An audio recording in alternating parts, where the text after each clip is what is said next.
ahli hijab ini, Pak, hati telah tertutup oleh isyarah-isyarah itu, akhirnya hati ini tidak bisa nyata no wujude Allah. Itu disebut ahli hijab. Hati ini ketika saat beriman terhadap degan ini, maka justru segera degan ini menutupi hatiku, akhirnya Allah itu gak nyata. Paham ya? Yes, inilah ahli hijab. Ahli hijab seperti ini ketika tidur, Pak, apa mungkin bisa untuk mengetrapkan hatinya itu sebelum bahkan di saat tidur itu dzikir sirul asr? Ya nggak mungkin lah, nggak membawa kunci, alias tidak bisa. Sehingga tidak bisa si ahli hijab itu mensiasati dari persoalan apapun di dalam mimpinya. Paling tidak gini, ketika mimpi yang menyeramkan, dikejar-kejar orang gila membawa tembak, mesti melayu sampean.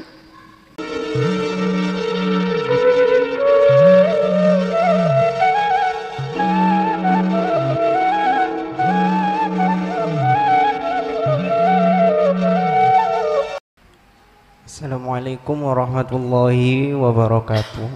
Saya mau bertanya, bagaimana solusi ketika kita mengalami mimpi yang buruk? Jadi mimpinya itu sampai ke dibunuh, sampai ditusuk, ditembak, atau bahkan berdarah-darah. Bagaimana solusi kita dalam menghadapi mimpi tersebut? Dan yang kedua, bagaimana cara kita menanggapi mimpi itu dari pandangan hakikat?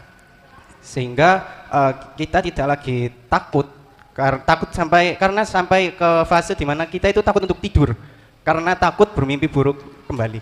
Mungkin seperti itu saja dari saya. Assalamualaikum warahmatullahi wabarakatuh. Waalaikumsalam warahmatullahi wabarakatuh. Apa sih mimpi itu? Terus apa yang terjadi di dalam mimpi itu? Bisakah kita kuasa menolak apa yang terjadi di dalam mimpi itu? Padahal satu sisi kita itu sudah lepas dari kesadaran. Mohon maaf, Pak. Ada dua golongan Allah memetak hambanya. Pertama, hamba yang disebut ahli hijab. Apa hamba yang ahli hijab itu? Hamba yang hatinya masih ada iman selain Allah. Itu disebut ahli hijab.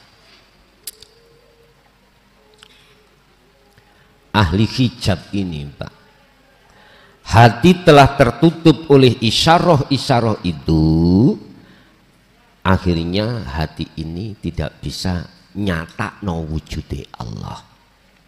Itu disebut ahli hijab. Hati ini ketika saat beriman terhadap degan ini, maka justru segera degan ini menutupi hatiku, akhirnya Allah itu gak nyata. Paham ya? Yes, inilah ahli hijab. Ahli hijab seperti ini ketika tidur, Pak, apa mungkin bisa untuk mengetrapkan hatinya itu sebelum bahkan di saat tidur itu dzikir sirul asr? Ya nggak mungkin lah, nggak membawa kunci, alias tidak bisa. Sehingga tidak bisa si ahli hijab itu mensiasati dari persoalan apapun di dalam mimpinya. Paling tidak gini, ketika mimpi yang menyeramkan, dikejar-kejar orang gila membawa tembak, mesti melayu sampean. Lari.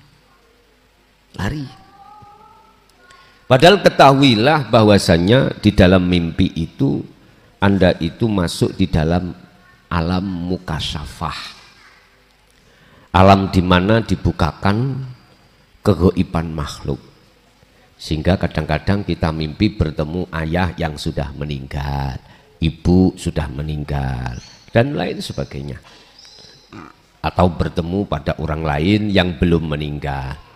Padahal posisi dia itu ada di rumah. Bapak Ibu, kalau pertanyaan masalah bagaimana mensiasati, nggak bisa. Lebih-lebih ahli hijab. Dan setiap mimpi itu mempunyai maksud, Pak. Sebab mimpi itu adalah ayat, tanda, yang tanda ini menandai sesuatu dan ahli hijab tidak akan pernah bisa menjawab. Kadang-kadang mimpi digathok wedhus. Berhubung kita itu ahli nomor 35 ireng ini.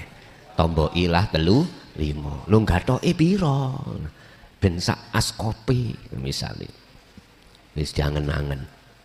Aku mau digathok ning ndukur kali. Berarti kali iku piro? 35 dijejerno kali, wedhus jejer kali. Wis ngono iku ahli ramal niku wis. Tapi basa takdir teko. Lu ala enggak. Bukan itu maksudnya. Awakmu yo digathok nafsumu dhewe. Ngoten lho maksudnya. Bon. Ahli syuhud, Allah meletakkan golongan ahli syuhud lah niki. Kalau sudah bicara tentang ahli syuhud, pasti akan mensiasati mimpi tersebut. Dalam arti tidak takut akan apa mimpi yang didapatkan, justru dia sibuk mengartikan maksud mimpi yang dia terima.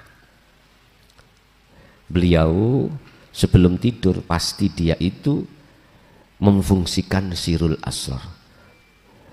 Alladzina yadkuruna Allaha qiyaman wa qu'udan wa ala junubihim. Ketika dia berbaring menjelang tidur, pasti dia itu memfungsikan sirul asrar.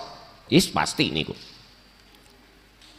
Ketika saat beliau itu masuk dan terlibat fungsi daripada su'aul basyirah, maka dia disebut sebagai orang yang khalwat.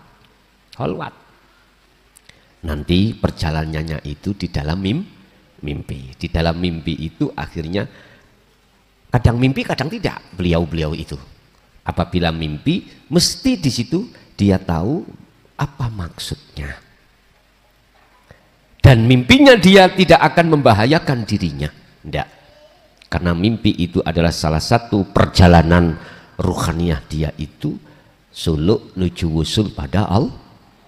Makanya jenengan nek wis pewayah ngoniku wis gak iso bengi dengan duduk, gak dengan berbaring ae biar langsung jablas tidur. Lah disitulah perjalanan Anda.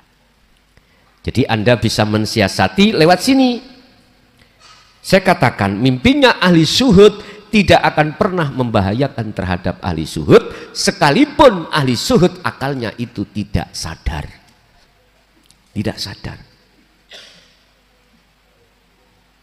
Jadi nggak usah khawatir dan lain sebagainya untuk mensiasati mimpi tersebut sehingga takut dengan mimpi-mimpi yang menyeramkan.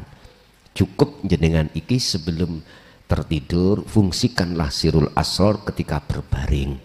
Udah mesti aman perjalanan mimpi jenengan. Wes iku yang pertama. Yang kedua apa tadi? Hah? Kongkon ngulas secara hakikatnya hakikat mimpi sing berdarah-darah tadi ya. Nah, nggih, ngeten. Iki masuk dalam takbirur ru'yah. Apa takbirur ru'yah? Arti dalam sebuah mimpi. Apa yang jenengan ceritakan itu ditusuk orang sampai berdarah-darah. Itu kalau ditarik dari sisi hakikat, sesuatu yang tidak disukai oleh sifat basariah, gak disukai oleh manusia pada umumnya. Lah gitu toh, karena itu mendekati kematian.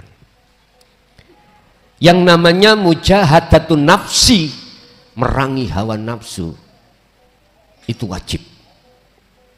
Dan itu lebih wajib dan lebih berat daripada jihad di Palestina. Iya.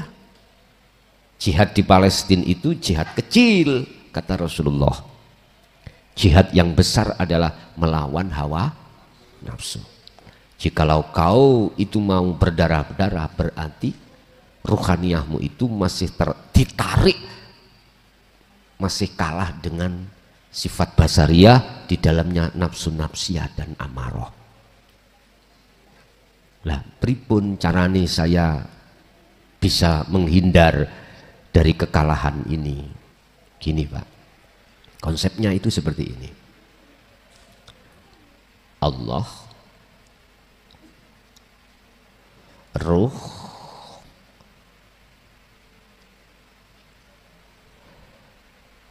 sifat basariyah, nafsu, sifat basiroh. Ruh ini bakal ditarik oleh sifat basariyah supaya ruh tidak ke Allah tapi ke nafsu. Ruh juga ada sifat basiroh. Sifat basiroh itu juga menarik si ruh itu untuk dia itu bisa sampai pada Allah. Oh, biru ini. Sini. Di dalam sifat basyariyah ini, di situ ada yang bercokol nafsu nafsiyah dan amarah. Innan nafsa la amaratum bisu. Sesungguhnya nafsu itu selalu mengajak kejelekan. Apa? Melalaikan ruhaniyah ini terhadap Allah. Beda dengan basiroh. Illa rohima robbi. Inilah nafsu yang dirahmati, lawamah dan mutmainnah, mengajak ruhaniyahmu itu untuk ke Allah. Pertanyaannya, lebih condong kemanakah ruh ini? Apakah ke Allah? Apakah ke nafsu? Jawabannya mudah. Jikalau kau menolak ajaran dinul haq, mesti ke nafsu, duduk ruhaniyahmu itu disebut takholli. Mesti muncul keakuannya hamba dalam segi apapun. Kalau muncul keakuannya makhluk dalam segala-galanya, maka bertolak belakanglah dengan wahyu Allah, ani'budullaha wajtanibut tauhid, dan atau la haula wala quwata illa billah. Ini kalau menolak, berarti golongan dia sami'na wa asoina. Ketika dia mendengarkan ajaran itu, hatinya menolak. 1, 2. Tatkala ruhaniyah ini dikatakan mengikuti apa petunjuk yang ada di sifat basiroh untuk kembali kepada Allah, itu dikarenakan golongan ruhaniyah ini sami'na wa atokna, mendengarkan apa yang dia terima, yastami'unal qaula, tentang dinul haq, jenengan iki merespon, bentuk responnya iku menerima dan mengamalkan. Dengan begitulah maka ruhaniyah nanti bisa duduk di tajalli. Ini jadi manusia itu ada 2 kelompok seperti itu Pak. Nah, posisi jenengan wau saya katakan masih kalah dengan nafsiyah dan amaroh. Sekarang jenengan bisa untuk mensiasati bagaimana suatu saat saya tidak seperti itu, maka peganglah ilmu amal dan istiqomah. Paling tidak sampean sebelum tidur fungsikan, lakukan dzikir sirul asrar. Dengan begitulah nanti sifat basiroh itu akan membimbingmu untuk menuju dan bertemu Allah sekalipun di dalam mimpi.